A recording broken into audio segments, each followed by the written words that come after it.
Bonjour à tous, dernière série de vidéos sur la métropolisation, un phénomène mondial différencié.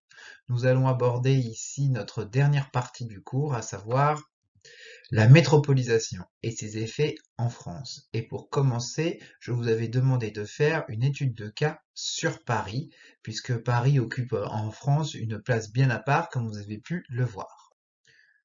Pour faire cette étude de cas, vous aviez à votre disposition de nombreux documents, et la première question qui vous était posée était donc montrer que l'influence de Paris repose sur un héritage ancien que la ville cherche à prolonger au XXIe siècle. Pour répondre à la consigne, vous aviez ce document, une image de synthèse qui représentait Paris et édité par l'organisation des Jeux Olympiques de Paris 2024. Vous allez voir tout au long de cette étude de cas, et j'espère que vous êtes arrivé à la même impression, c'est qu'il y a beaucoup de similitudes avec la ville de Londres, est-ce que nous avait dit. Ici, ce document, il fait clairement référence au côté sélectif de la métropolisation. J'espère que vous vous rappelez. C'est-à-dire que pour être une métropole, il faut se baser, il faut avoir des bases. On ne se décrète pas métropole du jour au lendemain. C'est un processus qui est long finalement et qui va sélectionner les villes qui sont les plus à même de devenir une métropole. Et pour être sélectionné comme étant une ville à même d'être métropole, il faut s'appuyer sur des atouts. Ces atouts, comme pour beaucoup de villes et de métropoles, ils sont donc historiques. Et ici, vous en aviez clairement la preuve, puisque donc si Paris est une métropole mondiale, voire même, dans certains cas, moi en tout cas, je le compte comme ça, comme une ville globale, c'est qu'il y a ce fameux héritage historique. Nous avons vu en histoire, par exemple, comment les événements parisiens de 1789 et d'après la Révolution française ont eu une influence sur le reste de l'Europe au moment de la Révolution. Ici, Paris, dans ce document, joue clairement sur son prestigieux passé pour organiser les Jeux Olympiques. En effet, depuis le XIXe siècle, Paris joue un rôle mondial majeur. Ici, les deux éléments sur l'image de synthèse qui permettaient de le confirmer, c'était notamment le Trocadéro et surtout, bien sûr, la Tour Eiffel, symbole héritage de l'exposition universelle de 1889 et aujourd'hui symbole de la ville connue dans le monde entier. Et vous voyez donc en fait Paris 2024 pour obtenir cette candidature, et ben tout simplement ils ont joué là-dessus. On est la ville lumière, on est connu du monde entier. Regardez ce cadre exceptionnel dans lequel vont se passer les Jeux, c'est une superbe promotion pour l'événement.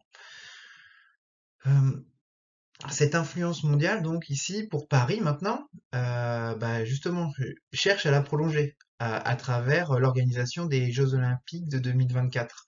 C'est important pour Paris de toujours entretenir, même si Paris là, va s'appuyer sur son héritage, Paris va aussi proposer des nouveaux aménagements, etc., qui vont lui permettre de rester une ville attractive, une ville dynamique. Et surtout au niveau de sa promotion, bah pour Paris, c'est colossal les Jeux Olympiques, hein, c'est 1 milliard de téléspectateurs à peu près, et plus d'1 million de touristes. Là, je m'appuie sur les chiffres de Londres. Donc, vous voyez. Bref, nous en arrivons ici. Je vous propose ces éléments de réponse, donc qui reprennent ce que je viens de vous dire.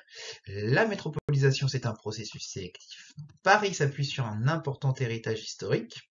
Je n'ai pas parlé, mais aujourd'hui, l'essentiel de la ville est classé au patrimoine mondial de l'UNESCO. Euh, cet important héritage historique lui a permis d'accéder au statut de métropole aujourd'hui. Le rayonnement international de Paris est ancien, l'exposition universelle de 1889 avec la Tour Eiffel, l'exposition internationale de 1937 qui donne la construction du Trocadéro. Et l'objectif des Jeux Olympiques de 2024, c'est conserver justement ce rayonnement international en organisant des événements majeurs de renommée mondiale. Vous aviez ensuite une deuxième question. En quoi les périphéries de Paris participent-elles à ce rayonnement européen et mondial? Donc ici, la question, en fait, finalement, elle va faire un véritable parallèle avec ce qu'on a vu en cours précédemment en classe. C'était la notion de polycentrisme aujourd'hui des métropoles.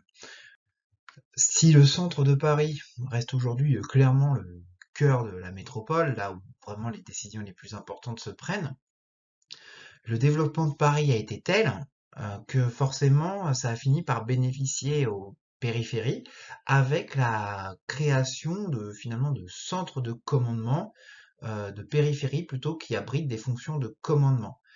Vous aviez dans ces deux documents quatre exemples. Donc, par exemple, le salon du Bourget, qui se tient donc juste en périphérie proche de Paris.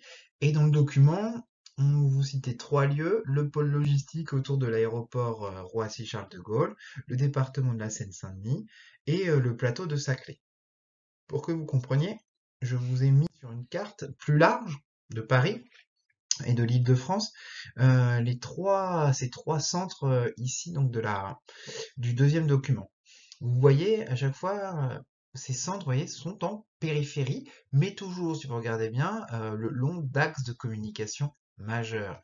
Ils ne s'installent pas ici par hasard. Donc, la plaine Saint-Denis va plutôt se spécialiser dans des fonctions économiques, avec la création de nombreux bureaux qui sont venus s'installer tout autour du quartier du Stade de France, dans le quartier de la Plaine, et qui est un véritable centre pardon, excusez-moi, c'est un siège, ce sont des sièges sociaux en formation. Vous voyez ce que je veux dire? Excusez-moi, j'ai pas été pas très clair. En fait, voilà, c'est plutôt un centre de la défense en formation, qui va peut-être à moyen terme abriter ici aussi beaucoup de sociétés. Par Roissy, donc autour de l'aéroport Roissy-Charles de Gaulle, on va plutôt avoir de la logistique, hein, donc beaucoup d'entrepôts, etc. Tout ce qui est indispensable finalement à la mondialisation, tous les flux matériels, hein, tous les biens de consommation qui viennent et qui vont passer par Paris ou qui vont sortir de Paris, il faut bien des endroits pour les stocker. À côté d'un aéroport comme Roissy-Charles de Gaulle, c'est un endroit idéal, et donc ça s'est développé comme une grande plateforme logistique pour toute la France et même pour l'Europe. Et vous avez enfin au sud de Paris le plateau de Saclay, qui a pour ambition, comme vous l'avez vu, de devenir une sorte de Silicon Valley. Alors, il faut relativiser, hein, ça c'est les élus qui disent ça, mais en effet, c'est un grand centre de recherche et d'innovation. Donc, vous voyez ici, à chaque fois, on est sur des fonctions de commandement secondaires, mais des fonctions de commandement quand même. Il ne peut pas y avoir de métropolisation si on n'a pas un plateau logistique pour gérer tout ça. La recherche et l'innovation font partie des fonctions de commandement que se doit d'avoir une métropole. Et sur la plaine Saint-Denis, ici, on va plutôt être sur la création d'un nouveau centre périphérique. Donc, vous voyez, on est vraiment dans cette idée de polycentrisme de la capitale, et chaque endroit apporte quelque chose qui va renforcer l'attractivité, le dynamisme de la métropole parisienne. Je vous propose donc cette réponse ici, cette trace écrite. Donc Paris est aujourd'hui une métropole polycentrique. Les fonctions de commandement majeures restent dans le centre. De nouveaux centres à la périphérie abritent des fonctions de commandement secondaires. Exemple, Roissy avec la logistique, Saint-Denis avec des bureaux, le plateau de Saclay pour la recherche. Je passe tout de suite à la troisième question. Quelle fonction majeure la carte met-elle en évidence? Alors, la carte, c'était celle-ci. Et là, d'un seul coup, donc ça va reprendre ce qu'on était en train de voir. Le centre de Paris abrite des fonctions de commandement majeures. Alors, j'espère que c'est clair pour tout le monde, que c'est resté dans un coin de votre tête. Au cas où, je vous le remets. Voici donc ces fameuses fonctions de commandement qu'on doit retrouver dans une métropole. Ce sont les fonctions de commandement économiques, financières, dans la logistique et le transport, dans la politique, la diplomatie, le culturel et le scientifique. Et dans le centre de Paris, on va retrouver, ils vont tous y être finalement, et je vais plus particulièrement insister sur les trois fondamentaux, qui vont être le politique, l'économique et le financier. Et aussi, excusez-moi, le culturel en fait, on va tout aborder. Donc commençons au niveau politique. Au niveau politique, ici, on a un cœur politique de Paris, vous voyez là, ce triangle qui se dessine, et finalement, on s'aperçoit que toutes les fonctions de commandement politique de la France sont concentrées dans le centre de Paris. L'Élysée, c'est le palais présidentiel, l'Assemblée nationale, Matignon, c'est le Premier ministre, le Sénat, vous avez aussi, ils n'ont pas été mis, mais tous les ministères. Et donc en fait ici, vous avez toutes les décisions qui sont prises pour la France, la cinquième puissance économique mondiale, sont présentes ici, tout simplement, au cœur de Paris. Donc forcément, les décisions qui sont prises ici, quand on parle d'une puissance économique aussi importante à l'échelle mondiale, vont avoir un impact à l'échelle mondiale. Mais Paris, ce n'est pas que des fonctions franco-françaises, c'est aussi le siège de l'UNESCO, l'Agence spatiale européenne ou encore l'OCDE. Hein, donc c'est pour le développement économique. Bon, donc voilà, pour illustrer mon propos, tout simplement, tout, et j'aurais pu encore élargir. Quelques illustrations. J'enchaîne avec le deuxième point qui vont être les fonctions économiques. Et ici, ces fonctions économiques, elles vont se placer sur un immense axe que vous avez, hein, qui va partir du Louvre et qui va aller jusqu'à la Défense. Mais on va bien évidemment insister avant tout sur la Défense. Donc, c'est quoi la Défense? C'est bien sûr, on a déjà parlé, le premier quartier d'affaires européen. D'accord? Donc, c'est ici qu'on va se concentrer le plus grand nombre de sièges de grandes entreprises et de banques. Je vous donne quelques exemples de grandes entreprises, de firmes transnationales, françaises et européennes qu'on peut trouver, qui ont leur siège ici. On va avoir Total, Areva, EDF, Saint-Gobain. Au niveau bancaire, on va avoir la Société Générale ou HSBC. On va avoir la grande compagnie d'assurance AXA ou le grand cabinet de conseil Capgemini. À côté, l'autre photo en bas à droite, là, c'est on l'appelle souvent Bercy, hein, en fait, c'est le ministère de l'économie et des finances. Et pareil, donc il est au cœur de Paris, c'est assez logique, et beaucoup de décisions qui sont prises à Bercy ont un impact et se répercutent évidemment sur les grandes entreprises qui sont à l'Arche de la Défense. Dernier point abordé dans ce document ici, c'est le côté culturel au sens large. Donc culturel au sens large, ça va regrouper d'abord, bien sûr, vous voyez, hein, c'est toutes ces étoiles, il y en a vraiment plein et on est vraiment sur quelque chose de très simple. Il y en a beaucoup plus dans le cœur de Paris. C'est la capitale culturelle du monde, hein. On ne va pas, voilà, c'est pas parce qu'on va pas se sous-estimer là-dessus, il faut pas se mentir. Paris au niveau culturel, c'est un rayonnement qui est incroyable. Donc ça passe d'abord par le côté éducatif. Ici, les deux représentations que je vous mets. En bas à gauche, la Bibliothèque nationale de France. Voilà, donc au plein cœur de Paris et du 13e arrondissement. Et en face, une des plus anciennes universités du monde, l'université de la Sorbonne, qui encore aujourd'hui a un prestige, une renommée mondiale. Tout ça, donc voilà, c'est clairement aujourd'hui une des universités les plus réputées en France. Au niveau culturel et tourisme, parce que là les deux font l'affaire, donc là on a bien sûr énormément de musées, de lieux à visiter. Je vous ai mis ici le musée le plus visité du monde, le Louvre. Mais vous voyez, on a dans ce prolongement, on va avoir le jardin des Tuileries, les Champs-Élysées, et encore énormément d'éléments à visiter. Une journée ne suffit pas, une semaine, peut-être même une année, ça ne suffit pas à voir toute la richesse culturelle qu'il peut y avoir à Paris. Et c'est pour ça que Paris est aujourd'hui la première destination touristique mondiale. Et enfin, c'est un autre aspect de la culture qui est important et qui contribue énormément au rayonnement d'une ville, hein, c'est le sport. Faut surtout pas le négliger. Je pourrais en mettre d'autres, hein, j'ai pris celui-là pour finir. Vous voyez ici, par exemple, vous avez, je vous parlais tout à l'heure des Jeux Olympiques, hein, ça va avoir un retentissement incroyable. Et bien les sites que je vous montre là, comme le Stade de France ou Roland-Garros, vont avoir un rôle majeur dans l'organisation de ces Jeux Olympiques. Mais c'est aussi Roland-Garros, pour prendre cet exemple-là, c'est un des quatre grands tournois, un des quatre tournois du Grand Chelem. C'est-à-dire donc dans les quatre tournois les plus importants du tennis, eh bien il y a un tournoi en France. Le Stade de France ne cesse d'accueillir des grandes compétitions. Il y a eu l'Euro de football en 2016, etc. Donc on résume une nouvelle fois. Je vous mets cette diapo pour votre trace écrite. Le centre de Paris abrite des fonctions de commandement de dimension mondiale. Ça va être par exemple des fonctions politiques comme la présidence de la République, les ministères, le Sénat, l'Assemblée nationale, mais aussi des organisations internationales comme l'UNESCO ou l'OCDE. Bien sûr, des fonctions économiques, les sièges des firmes transnationales françaises, Bercy, où beaucoup de décisions vont être prises. Je n'en ai pas parlé parce que ce n'était pas mentionné sur le document, mais les fonctions financières, avec bien sûr la Bourse de Paris, qui est une place financière importante à l'échelle de la planète. C'est pas la City, mais quand même, ça compte. Et enfin, des fonctions culturelles, les musées, les grandes écoles, les lieux touristiques. Donc on arrive à la fin de cette première partie de l'étude de cas et vous avez une conclusion à faire. Qu'est-ce qui fait de Paris une métropole mondiale de premier plan? On y a bien évidemment répondu à travers toutes les questions. Je le résume ici en quelques points. Paris, c'est bien sûr une influence mondiale historique et entretenue. Et j'insiste bien sur le côté entretenu, hein. Voilà, il y a des villes qui ont une influence mondiale et qui sont aujourd'hui tout simplement juste comment dire, des villes-musées. Paris, c'est pas du tout le cas. Il y a ce côté musée qui attire autant les touristes, mais voilà, aujourd'hui, beaucoup d'activités se déroulent encore sur Paris. des fonctions de commandement majeures à l'influence mondiale, notamment au niveau politique, économique et culturel, et enfin pour finir, et c'est très important, une capacité d'adaptation aux exigences de la mondialisation, avec le développement de l'Île-de-France et de ce polycentrisme.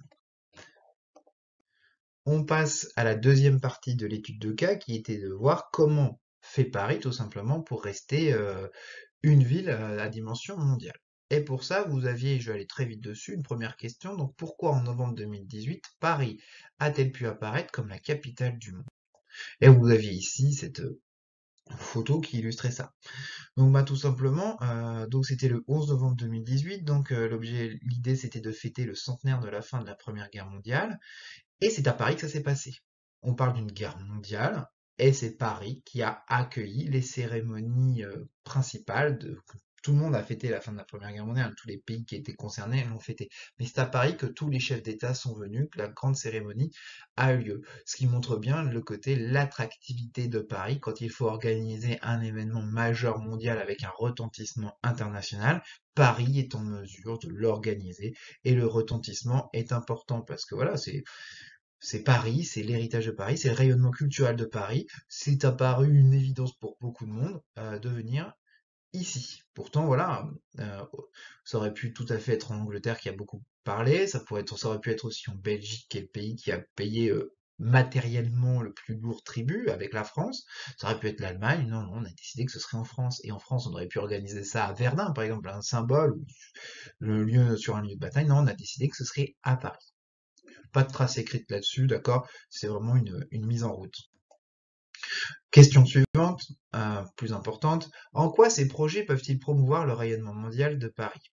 Euh, Ici, vous aviez donc plusieurs documents qui vous étaient proposés et il fallait donc voir en quoi ces documents permettaient ici de se faire une idée de ce rayonnement mondial. En quoi ils vont permettre à Paris de continuer à rayonner mondialement. Ici, c'est quelque chose dont j'avais déjà évoqué en cours, qui est un projet qui devrait bientôt, qui va bientôt se concrétiser, le Grand Paris Express, ou Super Métro, ici, comme votre carte l'appelle. L'objectif ici, en quoi ça va jouer avec l'attractivité de Paris? Eh bien, tout simplement, c'est l'accessibilité. C'est aujourd'hui un point clé des métropoles. Ces métropoles sont de plus en plus grandes, s'étalent de plus en plus loin, et accéder au centre est de plus en plus difficile, mais surtout dans une logique polycentrique, accéder, rejoindre, relier les centres, les différents centres de commandement d'une ville d'une métropole devient de plus en plus difficile. Paris, qui est connu pour ses transports, voilà, nombreux mais un peu usé et surtout plus vraiment en adéquation avec la croissance de la ville, a pris le problème à bras-le-corps et a donc lancé cet immense projet de Grand Paris Express. L'objectif n'est plus ici donc de développer les transports à l'intérieur de Paris, mais bien sur le Grand Paris, dans ce qu'on va appeler la petite couronne parfois de Paris. Et donc ça va passer, donc l'objectif, c'est vraiment, j'insiste bien, et c'est ça, regardez bien tout ce qu'on a dit, par rapport, je vous renvoie à la question précédente sur le polycentrisme sur Paris. Et si vous regarderez bien, parmi les points névralgiques reliés par ce Grand Paris Express, on va avoir Saint-Denis au nord, donc là il y a les bureaux, on va avoir l'aéroport d'Orly qui correspond aussi au plateau de Sarclay, et enfin, bien sûr, le dernier point qu'on a vu, bah, c'était autour de l'aéroport Roissy-Charles de Gaulle, qui lui aussi est relié. On a encore, on peut aussi parler ici de la Défense, qui est reliée, ce quartier d'affaires, etc. En fait, tous les grands points, tous les grands axes qui sont reliés sont finalement des centres secondaires en formation ou déjà formés. Vous avez ensuite, j'ai regroupé les deux documents. Donc on nous parle du plateau de Saclay sur le document 9 et ensuite de Tours de la Défense. Alors les Tours de la Défense, c'est tout simple ici, bah, c'est renforcer l'attractivité de Paris sur deux raisons. Le côté esthétique, voilà, avoir les plus beaux gratte-ciel, ça donne envie de venir, ça renforce l'attractivité d'une ville, c'est comme ça, hein, ça peut paraître un peu futile, mais c'est comme ça. Mais c'est surtout, regardez, quand vous lisez, c'est que ces tours toutes nouvelles vont abriter des services haut de gamme. Et c'est plutôt ça qui va être intéressant là-dedans. Des bureaux de meilleure qualité, un hôtel de luxe, etc. voilà, finalement des services qui sont en adéquation avec une métropole d'ordre mondial. Quant au plateau de Saclay, ici, ben, tout simplement, c'est renforcer l'innovation et la recherche de Paris. Sur le modèle, ce qu'on vous explique, hein, sur le modèle anglo-saxon, voilà, de grands campus dédiés à un domaine ici, donc ce serait la recherche. L'objectif, c'est quoi? Ben, c'est tout simplement que la France forme à cet endroit les meilleurs étudiants possibles dans certains domaines, notamment dans les domaines de l'innovation et de la recherche, et ce qui va finalement attirer les entreprises qui vont trouver, si elles s'installent sur Paris, auront à leur disposition d'excellents étudiants, exactement comme ce qu'on a pu voir à Boston ou en Californie avec la Silicon Valley. Donc je vous propose une nouvelle fois une trace écrite pour faciliter votre correction. L'objectif donc des 3 projets que nous venons de voir, c'est de renforcer l'attractivité de Paris. Mais comment? D'abord en améliorant l'accessibilité, et c'est clairement le point le plus important, avec le Grand Paris Express. Il faut relier les différents centres de ce Grand Paris, relier le centre avec la périphérie, les centres de la périphérie entre eux, et relier tout ça aussi aux grands aéroports pour être relié avec le monde. L'autre moyen de renforcer l'attractivité, c'est d'augmenter toujours la qualité des services. Voilà, les grandes tours modernes en sont ici l'exemple. Et enfin, développer, et pareil, c'est essentiel, l'innovation et la recherche, car aujourd'hui, dans les pays développés, ce qui est le moteur de la croissance aujourd'hui, c'est l'innovation et la recherche. Nouvelle question. Donc, quel aspect de l'attractivité de Paris ce texte met-il en évidence? Le texte, c'était celui-ci. Paris, une métropole attractive pour les investisseurs. Là, c'était très intéressant ce document puisqu'il fait référence aussi à une notion que nous avons abordée précédemment, c'était la concurrence entre les métropoles. Cette concurrence ici, elle est révélée par le Brexit. La métropole mondiale voisine de Paris, accessible en 20 minutes d'avion, accessible en 1 heure de train, eh bien, a décidé de sortir de l'Union européenne.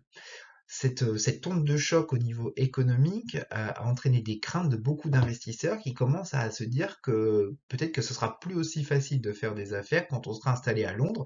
Et donc beaucoup d'entreprises ont décidé de choisir un point de chute, s'en aller de Londres, ou en tout cas assurer leurs arrières. Et bien justement, comme Paris c'est juste à côté, et bien Paris se lance dans une promotion incroyable pour récupérer toutes les entreprises. Et ça a déjà commencé. Donc le Brexit traîne en longueur, on ne sait pas si un jour il va arriver, mais en tout cas, Paris se tient prêt et a clairement ouvert les bras à tous ceux qui voudraient quitter Londres. C'est bien là, et donc voilà, c'est ici, Paris en fait se dit, nous ici on est plus stable, vous voyez, hop, pas de Brexit chez nous, on va rester dans l'Union Européenne, venez. Donc, les métropoles, voilà, hein, on résume, la trace écrite toujours, les métropoles se livrent une forte concurrence pour capter les flux.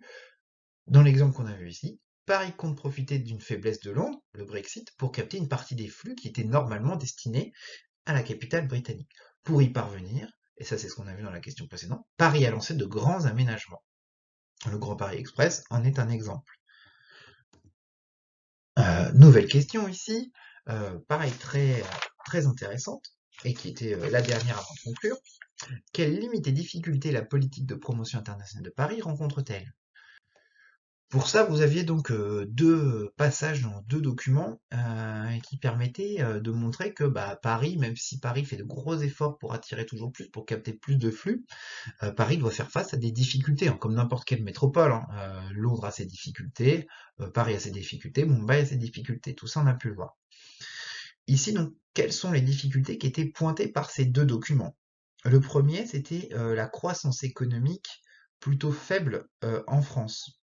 D'accord? Donc ici, c'est un problème qui est commun à l'ensemble des métropoles des pays développés.